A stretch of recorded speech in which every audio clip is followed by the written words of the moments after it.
घर वालों ने पूछा कि किधर जा रहे हो, उन्होंने कहा बस आ रहा हूँ थोड़ी देर तक। वेट करते करते 10-11 बज गए तो उनका कोई राब्ता नहीं था। और 8-9 बजे के बाद उनका मोबाइल भी बंद हो गया, बस ऑफ हो गया। पेमेंट आप हमने दी हुई है आपको, वो अपने पेमेंट हमें वापस दें, हमें नहीं चाहिए ये प्रॉपर्टी। वो आगे इनके साथ खफा होना शुरू हो गया, ये आपने उनको क्यों बताया अपने बच्चों को। जो बाप का साया है वो कोई भी इसकी कमी पूरी नहीं कर सकता बाप के साये का।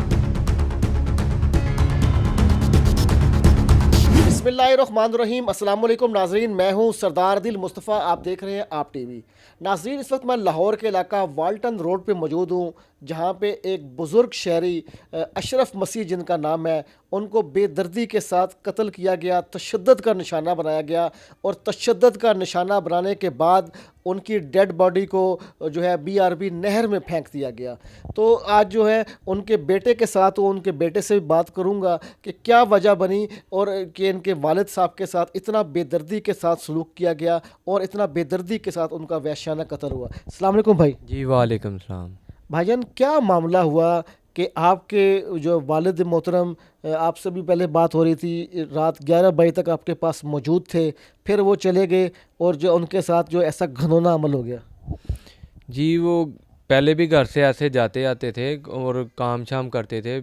उनकी एज जो तकरीबन 68-70 के करीब थी। तो खुदा उनका फ़ज़ल के वो फिट फाट थे, कोई मसला नहीं था। पहले बीमार थे, अब बिल्कुल फिट थे। तो वो घर से गए हैं, घर वालों ने तकरीबन वो 4 बजे गए हैं 24 तारीख को घर से। घर वालों ने पूछा कि किधर जा रहे हो, उन्होंने कहा बस आ रहा हूँ थोड़ी देर तक, ठीक है। तो इसी तरह करते करते हम थोड़ी देर करते करते वेट करते करते 10-11 बज गए तो उनका कोई राब्ता नहीं था। और तकरीबन 8-9 बजे के बाद उनका मोबाइल भी बंद हो गया हुआ था, ऑफ हो गया। कह के गए थे कि थोड़ी देर में आ रहा हूँ। तो जब हमने वेट किया घर वालों से, मैं आया तो मैंने पूछा कि किधर है, वो कह रहे काम गए थे अभी तक आए नहीं। तकरीबन फिर मैंने 9 बजे उनको कॉलें करना शुरू की तो उनका मोबाइल ऑफ जा रहा था। तो हम परेशान तो हो गए थे काफ़ी कि अपने ये क्या मसला हो रहा, फ़ोन उनका ऑफ नहीं कभी होता तो आज फ़ोन क्यों ऑफ हो रहा है। फिर हमने कोशिश की अपने तौर पे कि रात को अजीज़ों की तरफ पूछ रहे हैं कि किसी के घर तो नहीं आया, कहीं बैठे तो नहीं हुए। तो जिन जिन से कॉल कर रहे थे वो कह रहे थे जी नहीं, हमारे पास नहीं अभी तक आए, कोई भी ऐसा कोई मसला नहीं हुआ, अभी हमारे पास नहीं आए। तो उसके बाद फिर मैंने एक दो अपने जिनसे काम करते करते थे उनसे पूछा, उन्होंने भी कहा यार नहीं, तो हमें भी परेशान कर दिया आपने कि वो कोई पता नहीं चल रहा था। अच्छा, प्रॉपर्टी का कोई लेन देन था जिसकी वजह से जो है उनको इस तरीके से कत्ल किया गया, क्या वजह बनी? जी प्रॉपर्टी का लेन देन तो ऐसे था तो घर के पास थोड़ा सा आगे जाके तो उन्होंने कुछ प्रॉपर्टी, घर वाले से हमसे बात शेयर कर रहे थे तो कि ये मैंने प्रॉपर्टी ना ले रहा हूँ, ठीक है। उस प्रॉपर्टी में उन्होंने करीबन कम से कम काफ़ी अमाउंट दे दी हुई थी। हाँ, नहीं, कितनी कितनी प्रॉपर्टी ले रहे थे आप? तकरीबन वो 12 मरले की प्रॉपर्टी थी जिसमें कमर्शियल दुकानें भी थी उसके अंदर, पीछे फिर बाकी रहायशी जगह थी सारी। तो इसलिए उन्होंने कहा यार चले मैं कुछ उधर ऑफिस बनाता हूँ, कुछ अपनी जो पीछे रहायश बना लेंगे घर के लिए, अपने बच्चों के लिए उन्होंने सोचा था कि बना लेते हैं। अच्छा, 12 मरले की प्रॉपर्टी आपके वालिद साहब लेना चाह रहे थे। कितनी उसकी कीमत लगाई उन्होंने और कितनी अमाउंट आपके वालिद साहब ने अदा कर दी? जी 12 मरले प्रॉपर्टी थी तो वो लेना चाह रहे थे। उसकी अमाउंट तकरीबन जो उसका लगा हुई था, डील चल रही थी 2 करोड़ 72 लाख की थी उनके साथ, डीलरों के साथ जिसके साथ भी चल रही थी, जिसके गेन उन्होंने तकरीबन 1 करोड़ के पास अमाउंट उनको दे दी हुई थी। तो जब 1 करोड़ अमाउंट उन्होंने दे दी हुई थी तो उनको जब पता चला कि बाद में कुछ लेट होता जा रहा काम, तो पता चला ये वो प्रॉपर्टी ही 3-4 जगहों पे पहले ही सेल हो चुकी हुई है, वो स्टाम्प पे स्टाम्प हो रहे हैं। अच्छा, जो आप ले रहे थे 12 मरले की प्रॉपर्टी, वो 3-4 जगह सेल हुई हुई थी, आपको कैसे पता चला?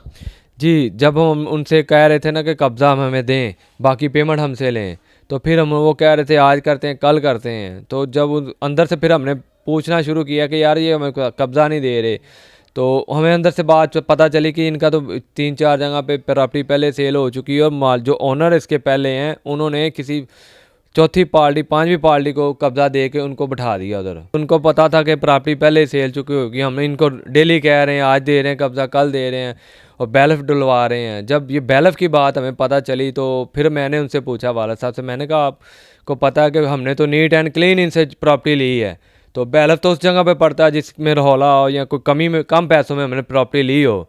तो इस चीज़ पे हमने फिर उनसे इकरार की, उनसे किया इकरार कि ये भाई हमें प्रॉपर्टी नहीं चाहिए, ये रोले वाली प्रॉपर्टी है, बैलफ वाली हमें प्रॉपर्टी नहीं चाहिए।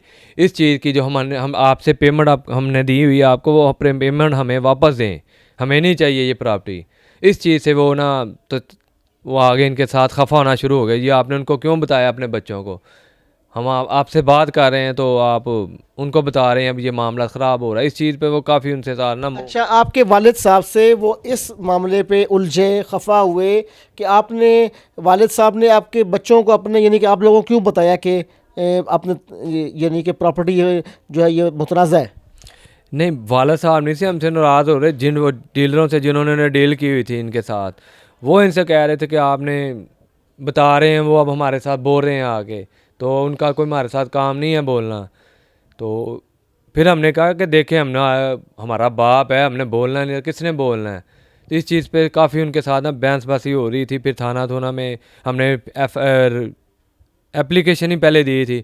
इस चीज़ पे फिर हमें डाउट आ रहा है कि ये मामला तो अब थाने भी इनको बुला रहे हैं, ज़ाहिर इन्होंने जाना है, तो मैं भी कि ये हो सकता है, ये कर सकते हैं, हमें इन पे शक भी है इस चीज़ का। कोई थ्रेड भी किया उन्होंने कोई आपको उससे पहले कि ये यकदम ही सारा मामला हो गया? पहले तो बातचीत चल रही, उन्होंने उस पर कोई अमल नहीं था कर रहे। पर जो मुझे पता चला था कि ये उन्होंने खुद ही अपने पास से पैसे डाले हैं या नहीं डाले। वो कहते हैं जी हमने पैसे इनको उधार दे के दिए, इनके पैसे कम थे, और अब उसी पार्टियों से जो किसी को बुला रहे हैं, कभी इनको थ्रेड कर रहे थे, ये पैसे हमने जो उधार दिए हुए हैं, उधार मतलब कि सूद पे इन्होंने दिए हुए, ये उसकी प्रॉफिट मंथली ले रहे हैं इनसे 15 लाख की 50,000 रुपये पर मंथली ले रहे हैं इनसे, कि जब आप पूरे दे देंगे तो वो आपके ख़त्म हो जाएंगे, फिर आप प्रॉफिट ना दें, सूद ना दें इनको। इस सूद के फिर ये पार्टी उनको थ्रेड कर रही थी। फिर उनसे बात की थी, मैं भी गया था, मैंने कहा यार देखें मैंने पैसे देने, आपको पैसे देंगे आपके जब कि हमारी पेमेंट मिले। उन्होंने फिर थ्रेड करना शुरू कर दिया, वो कभी सीए को बुला रहे हैं, किसी को बुला रहे हैं, मैं ऐसे कर दूंगा, ये वो चेकों पे स्लिप लेके ना, तो ये थोड़ा सा नहीं, थ्रेड कर रहे थे, किस किस्म का थ्रेड कर रहे थे कि कोई आपको कत्ल की धमकियां दे रहे थे या कह रहे थे कि आपको हम इंतकामी कार्रवाई करेंगे? किस किस्म का थ्रेड था? जी बिल्कुल ऐसे ही वो कह रहे थे। कत्ल का तो कह सकते हैं, उन्होंने कर भी सकते हैं, जिन्होंने देखे पेमेंट देनी है वापस, अब के उनको पता कि ये हमारे ख़िलाफ़ एप्लीकेशन दी गई हैं, ये हम झूठे हैं खुद वो, तो उन्होंने ये कर भी सकते हैं एक। और दूसरी बात उन्होंने की थी कि भाई जो मर्ज़ी कर लें आप, हम भी जो ऐसे कर देंगे वो कर देंगे, ये चीज़ें उन्होंने धमकियाँ लगा दी थी हमें। तो उनको भी पता चल गया था कि हमें 10 दिन का टाइम मिला हुआ, हमें इतनी अमाउंट कैसे दें। तो उसी के बाद ये काम हो गया कि इनका अगवा किया गया इनको। अच्छा, 10 दिन का टाइम दिया पुलिस ने इनको कि इनकी रकम जो है रिटर्न कर दी जाए। कितने लोग हैं और कितने नाम क्या? और ये जो प्रॉपर्टी डीलर्स हैं, इनमें कितने लोग ऐसे थे और इन्होंने कैसे आपके वालिद साहब को टॉर्चर किया ज़हनी तौर पर?